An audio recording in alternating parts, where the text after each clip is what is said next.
The NBA playoffs have begun. The NHL regular season is coming to a close. The MLB season is hot and ready in April.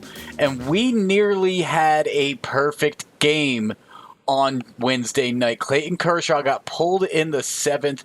This is episode 197 of The Next Best Bet. I'm Jake Higgins with Brett Levy. And Brett, before we talk about how we did last episode, should Kershaw have been pulled there? Well, you know what, Higgins? I probably would have let him go for it. But, this is a guy coming off injury, making his first start of the year. They made a quote-unquote business decision, right? Fans are going to be upset. Maybe we think if Kershaw really wanted to be in there, he probably has earned the right in a Dodgers uniform to fight for the right to be on the mound. So, I didn't hear any post-game comments from him, to be honest. So, I don't know what was exactly said, but, I'm sure he basically agreed with the manager there because I feel like if he wanted to fight for it, Higgins, he probably could have. It is April. It is the Dodgers who, the biggest complaint they had with their team last year was the management. And Brett, I saw a graphic. Dave Roberts, the only manager to ever pull someone that late in a game with that low of a pitch count during a perfect game scenario. The other pitcher was Rich Hill back in 2016. That was in September, though, compared to Kershaw in April, so a little bit different. Quick look at how we did last episode. I hit my pick of the pod. Tiger Woods did make the cut, so not only was that a win for me, Brett, that was a loss for you, but I did have to take a loss from all the way back last year. 2021 still keeps kicking me, and Steph Curry, he was not the scoring leader. We haven't found out the end-of-the-year awards to find out if your future hit, Brett, but, the regular season's over. You can tell who the scoring leader was. It was Joel Embiid. It was not Steph Curry. Yeah, well, Higgins, don't feel bad. Josh Giddey is not the Rookie of the Year.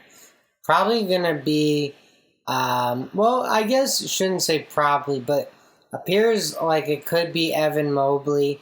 Although I think Scotty Barnes really deserves it. Had a really great season from beginning to end. Mobley's a great candidate. Cade Cunningham, great candidate. Josh Giddey was only Western Conference Rookie of the Month every month, Put up a great effort, Higgins. But there were three really, really, really good players in the East that all happened to be rookies.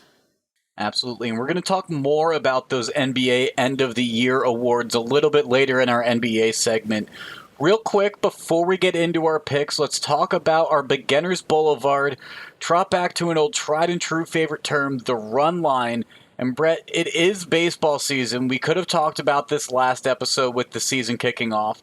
But the run line, it's terminology for betting the spread in baseball. And just like hockey with the puck line, it is typically going to be set at -1.5 for the favorite for a pregame line.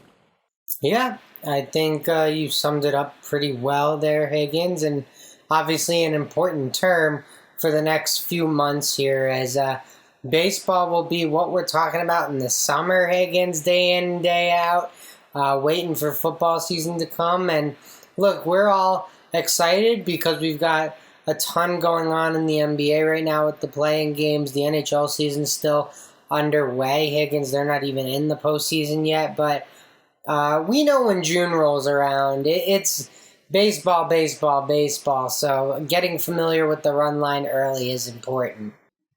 The biggest difference between the puck line and the run line as well is the fact that a puck line, there's the opportunity with an empty netter that you can get an easy goal to go up by 2.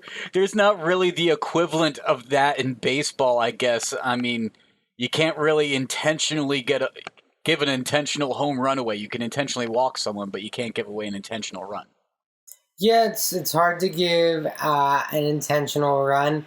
I guess what you could do, Higgins, is if you have a what would it be? It would be +1.5, right? Home team. So a +1.5 home team, they would then get last licks if they were losing the game. So you kind of get a second shot that way, I guess. Absolutely. That would be the way to quote-unquote rig it there. Yeah. Let's take a look at our MLB picks on Thursday, though, Brett. I think there is a fantastic NL Central matchup that's going to be going down between the Cardinals and the Brewers. We got Adam Wainwright and Brandon Woodruff facing off. That is, if this game does end up taking place, there was a postponed game on Wednesday, so all these players are going to be rested. But Brett, with these arms on the mound, I'm going to be going under 8 here. I think that we saw Wainwright. He came out pretty well in his first outing. Woodruff, he may not have had his best outing that we were hoping for, but he can absolutely jump back out and come back strong. I think that we're going to see Woodruff have a rebound performance here. And under 8, it may sound low, but in baseball, it could be a 2-1 score. Yeah, well, that's interesting, Higgins. I feel like if you wanted to, maybe you bet that for the first 5, maybe like an under in the first 5. That way, so you're really only betting the starters. But, yeah, I think that's a very fair take that this game will be low scoring here with Wainwright and Woodruff on the mound. If you did want to take that in the first 5, I'm seeing the over-under is set to be around 2.5, it looks like. Yeah, so the books are agreeing with you, Higgins. They think those starters are pretty good there. So, look, I think you're reading the game right in terms of the starting pitching. We just have to see how far they go, because you mentioned Kershaw getting taken out in the 7th, and he had a perfect game going. So, it might be a pretty tight leash on a lot of these guys. Heading over to another game, Higgins, I'm looking over at the biggest game of the day. Everyone's going to be watching the Nats and the Pirates. Can't get enough Nats Pirates. I actually can't believe it's not on all the major networks, Higgins. Just at once. Like, just stop everything else. We don't need the NBA playoffs, Higgins. Cancel all the NHL games. The Pirates and Nationals are squaring off. This is going to be awful, Higgins. No one's going to watch this one. But there is a 0% chance I'm taking a team with Juan Soto as there's a 0% chance I'm betting against a team with Juan Soto that's underdogs here, Higgins. So give me Juan Soto and the Nats plus 106. That's just like got to be automatic, kind of. Against Pittsburgh. Anyone that's a dog against Pittsburgh, they're clearly a live dog. Yeah, both of these pitchers not a great start for their first outing either, so that's why you're seeing that over-under sitting at 9, maybe 9.5, depending on what book you're looking at. I think that should be a very offensive-heavy game, I would say. Yeah, well, neither team's offense is particularly great either, though. Yeah. The last game that I like on Thursday, Brett, heads... Well, I guess technically it heads out west, but really it's heading south to Texas because the Texas Rangers are hosting the Los Angeles Angels, and Shohei Ohtani's going back on the mound. I think he's going out there and he's going to earn himself a win. He's going to get a quality start. Maybe he even gets himself out of his hitting slump to help himself do it. Minus 135 on the money line. I like the Angels in this position. Yeah, I think that is a fair take, Higgins. I think Angels with Ohtani on the mound, you have to feel pretty good about their chances. Although the Angels' big three have not gotten off to the hottest start. That's Rendon, Ohtani, and Trout. So Trout at least has put a few balls over the fence, Higgins. Hopefully he can do that again against the Rangers. But I totally agree. If I see these two teams squaring off, I definitely think the Angels are the better roster. Probably have the better bullpen, too, after Ohtani. Well, exactly. The Angels stars, they've been in a rut basically as a whole, but the Angels themselves are still 500 at 3-3 to start the season. Meanwhile, the Rangers, they're 1-4 to start the year. So if the Angels can just get one of those three guys to have a hot night, maybe it's Trout that hits another home run, maybe it's Rendon that gets back to his Nationals ways, or maybe Ohtani lights it up on the mound or helps himself out in the batter's box. I think minus 135 with Ohtani on the mound, that's where absolutely your eyes should be set on. Yeah, I think that's very fair, Higgins. Smart bet there. I like it. And then moving into the NHL on Thursday night as well, Brett, there's one game that did catch my eye. There's a big NHL slate on Thursday. I only took one game out of it on Wednesday night, though, and that's the Blues facing off and traveling to Buffalo to head and face the Sabres. Now, the Blues are still the best team against the spread in the NHL at 45-28. On the road, they're 21-14. The Blues, they're also playing for something. They, in terms of playoff seeding, they are tied for second with the Minnesota Wild in the Central with 96 points apiece, but they don't have that tiebreaker, so technically they're in third. And also, they don't have the biggest lead over the wild card either, so the NHL season ends at the very end of April. The Blues are in this position where they need to lock up some divisional seeding and not fall back into that wild card slot. So I wouldn't be surprised if they come out and they do get a multi-goal win against the Sabres. The Sabres coming out flat. Blues, they're on a 6-game winning streak. They just need it more. Yeah, I really don't have much to add, Higgins. Not watching a ton of Blues or Sabres hockey, but I think the reasons you laid out would signal the Blues. Of course, it's that time of year, Higgins, where, teams find motivation in just keeping someone else out of the playoffs, making them miserable. So we'll see what happens in Buffalo, but I like the side you're on. I like your logic there. I like your read on the situation.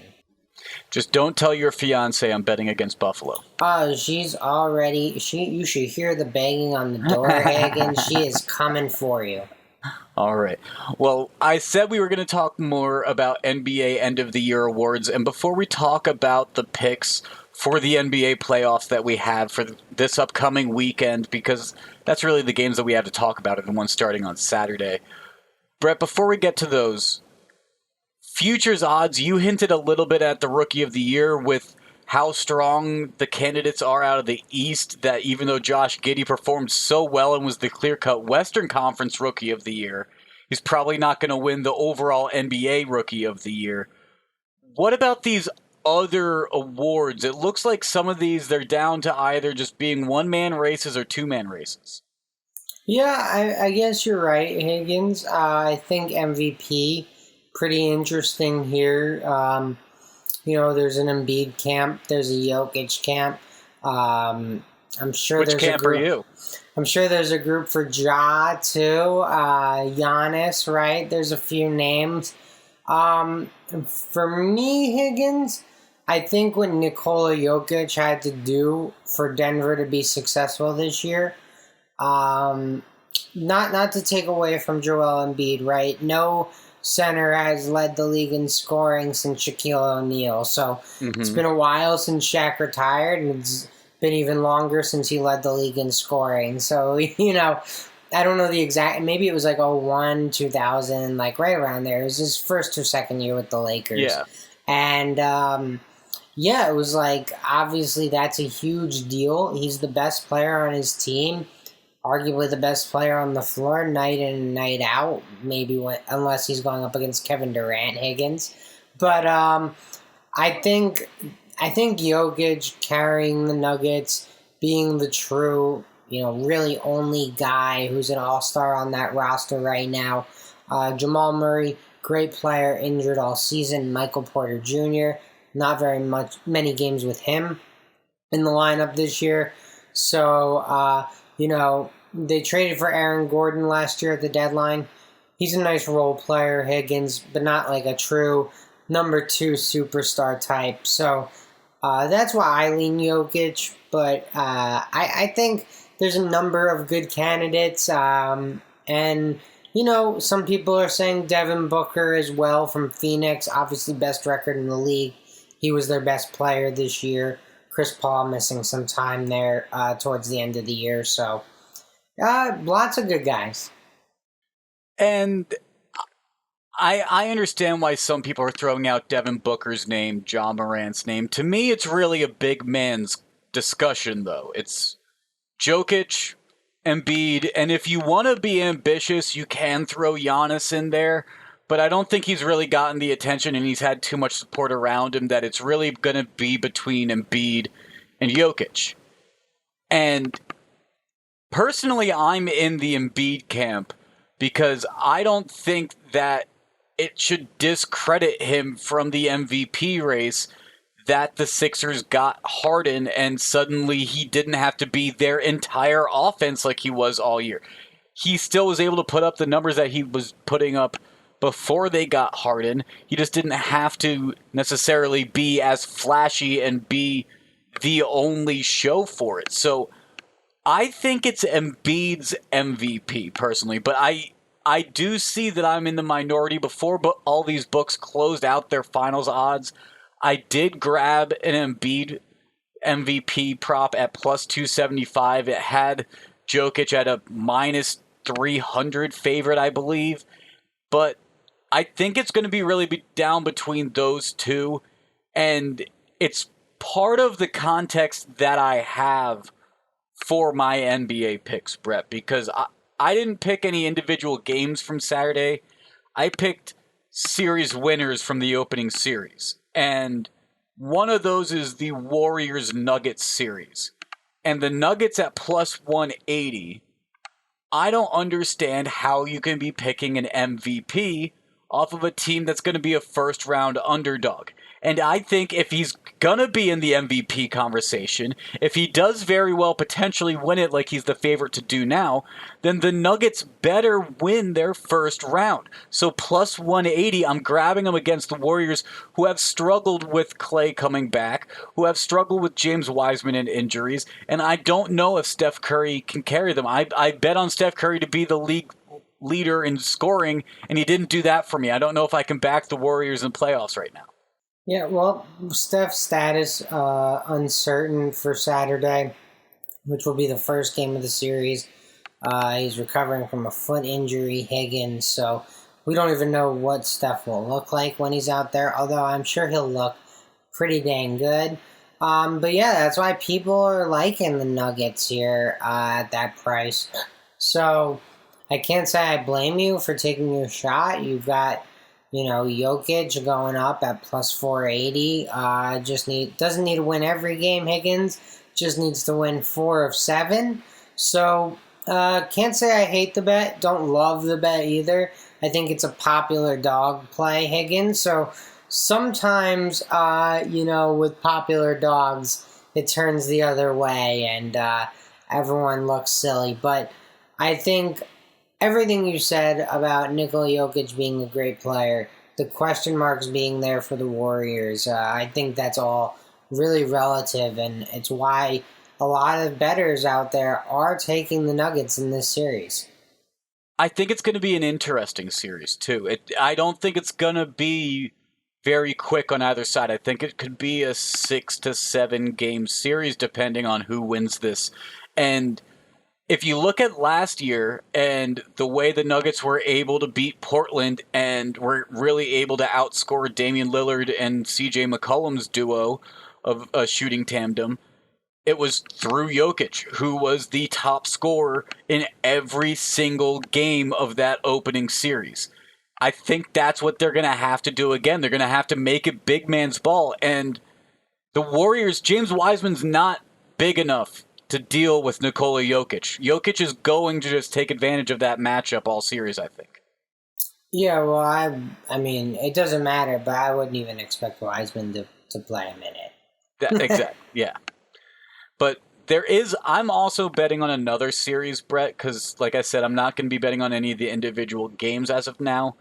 The Mavericks versus the Jazz The Jazz without Mike Conley has been interesting. Donovan Mitchell and Rudy Gobert don't have nearly the relationship or the facilitation of the ball is not nearly as good without Conley on the floor.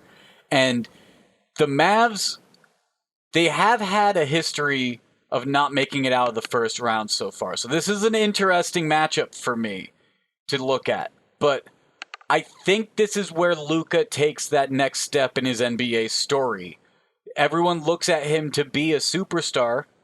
If he's going to be a superstar, he needs to make it out of the first round at some point in the playoffs. Is it this year? Can he do it against this team? I think he has the tools to do it. He's been playing rather well this season, and I think he does have it in his bag, especially with a Jazz team that hasn't necessarily been the strongest this year. Yeah, Luka is going to be the best player on the floor in this series, Higgins. Jazz probably have the next three best players, so should be a pretty interesting matchup here. I think Mavs Jazz could go the full 7 games. I really like Quinn Snyder as a coach, Higgins. Big fan of him. I've got some good friends with the Mavs as well, so I know they'll be well prepared. So, look, no real feel on who comes out of this series, but I will say this, Rudy Gobert, Donovan Mitchell, Mike Conley, these guys probably know this is their last go-round together if they don't get it done. So we'll see if that has any impact. Yeah, and by the way, I mentioned it, Conley being out. I don't know why I did. He's full strength for this series, but I think it's going to be interesting. I think Luka needs to take that next step. He's going to be challenged in this series, though, absolutely. Yeah, definitely going to be a competitive series for sure. I've got 2 individual game picks, Higgins. Looking over to the Tuesday night champions of the world, Minnesota Timberwolves, taking on the Memphis Grizzlies. Higgins, I think there's a slight advantage in Game 1 to having played a quote-unquote playoff game already. You just have a feel for the atmosphere, a feel for the intensity, a feel for what the preparation's like. So I like the Timberwolves in general. I like them in Game 1 to cover the 6.5 at Memphis. I think they're young and stupid, Higgins, and they don't know what they don't know. And Anthony Edwards is electric. He's a player that can win you a game for sure. Well, the writing was on the wall for the Timberwolves to get that win over the Clippers with Pat Beverly. I mean, the emotion that he showed after that game and how much that meant to him, I think they'll be riding high, and if they can take that momentum into this series, they can sneak a early win potentially on one of these away games that they've got. But, man, the Grizzlies, that is a young, talented team. Are they going to be able to keep up the momentum from the story that they've been all season long? Or is that young, flashy team going to kind of fold under the pressure after getting to the bright lights that they're at right now? It's going to be interesting to see how Memphis responds now that it's playoff time, I think. Yeah, I'm not too concerned about Memphis. I think this is more about Minnesota just coming off a big game and having a little bit of an advantage that way. Maybe they've gotten some of their jitters out, stuff of that nature. And I think they can keep it close. I just need them to cover, Higgins. Don't even need them to win outright. So the next game I'm going to, I do need the team to win outright and win big, Higgins. The Bucks are taking on the Bulls. And this is my take, Higgins. You ready? I hope you're sitting down. It looks like you are, so I can give the take. He's holding on. He's buckled in, ladies and gentlemen. Higgins, the Bulls stink. So that is my take. And Milwaukee will cover the 10. I gotta be honest. Everyone has talked so much shit on the Bulls and how they expect them not to be able to handle any sort of playoff series that it has me worried about some sort of dark horse factor that this team might be able to do. I don't believe in the Bulls either. I don't think they're going to be able to do it in the NBA playoffs, but something in the back of my mind is just tingling, stay away. Fair enough, Higgins. I'm hopping all over that 10, and by the time game tips off, I would expect, and this is just a guess, but Chicago's a big market in the NBA. I would expect more money to be on Chicago on the spread, not the money line, but the spread, than Milwaukee. Okay, well that's an interesting one, and we'll see how that game goes. We're recording this on Wednesday night. Those games are on Saturday, so we do have some time. And those lines can change a lot, by the way, between now and then. We have games wrapping up right now that'll affect the 8 seeds that are going to be coming in as well, so we don't even have all of those first-round matchups fully decided. Brett, before we get out of here, though, Levy Lock pick of the pod. Not only did you say you don't want the honors anymore, but I've been able to win recently since having the honors. So I'll go first again, don't worry. And I'm going to go Angels money line. Like I said, Ohtani on the mound. He got a loss to start his career on the mound, or start his season on the mound, not career, his season. I think he turns it around here against a team that's not nearly as challenging in terms of the Rangers. And like I said, if him or Trout or Rendon can get any of themselves out of this rut that they're in, then I think they'll get this win. They're already minus 135 favorites, and this is a road series for them, so I think they do escape with the win here. All right, fair enough, Higgins. You took a baseball team for your pick of the pod. I'll take a baseball players team for my Levy Lock. A-Rod owns the Timberwolves, and the Timberwolves are going to own plus 6.5 the Memphis Grizzlies. So taking the T-Wolves on the spread here, Higgins, taking the 6.5 points. I think there's a slight advantage to having that play-in game, getting some of those jitters out, getting a feel for the intensity, the preparation, what it's like to play in the playoffs, just what the fouls are going to be like. All of it, Higgins. Coaching decisions, too.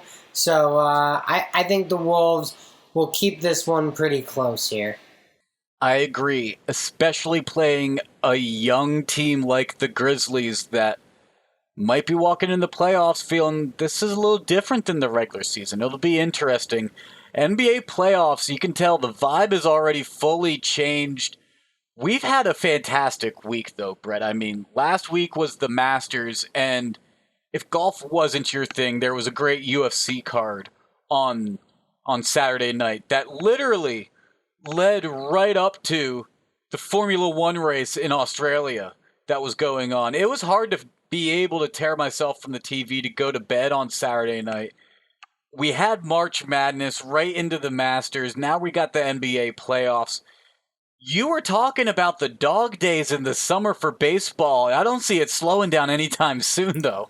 Well, Higgins, I guess that's the difference between you and me. You will never hear me say, boy, I was watching the UFC card all the way to the Formula One race. Hey. That statement will never come out of my mouth, sir. Well, sounds like someone hasn't watched the Netflix show that's Formula One's version of Hard Knocks, basically. It's fantastic. All right, fair enough. All right, well, this has been episode 197 of The Next Best Bet. Make sure to follow us on Twitter at Mlb Pod, at Next Best Bet on Instagram, and the Next Best Bet Facebook page and YouTube channel. This has been Next Best Bet. For Brett, I'm Jake. We'll talk to you guys again soon.